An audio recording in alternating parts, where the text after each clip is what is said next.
في عضلات ياما ما اتطورتش وفي عضلات اوزانها ثابته.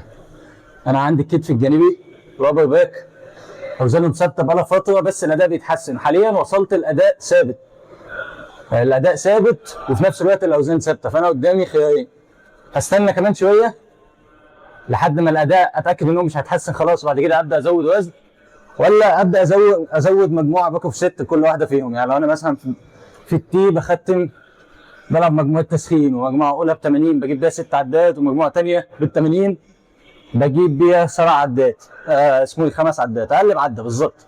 بقالي كده زي شهرين او ازيد كمان. الرفرف الجانبي ثابت على 30 بقالي زي 3 شهور، بس الاداء بقى كل مره بصور بلاقي الاداء اجحد من اللي قبل. ففي خيارين: خيار ان انت تزود مجموعه ثانيه وتكون اصلا مش هقدر اخش مجموعه ثانيه بنفس الوزن فهتبقى باك اوف ست. في خيار ثاني ان انت تزود عدات، يعني ممكن استجابه العضله لعدات معينه عندك تبقى مش زي استجابه الخيار. بس انا الاداء ثابت، فانا هثبت الاداء شويه استنى وبعد كده اشوف الوضع، هل بعد كده هو الاوزان هتزيد تدريجي اصلا من غير ما اضطر ازود المجاميع ولا لا. وممكن تحتاج 3 مجاميع زي اللات عندي اكتشفت ان انا محتاجه 3 مجاميع الصراحه.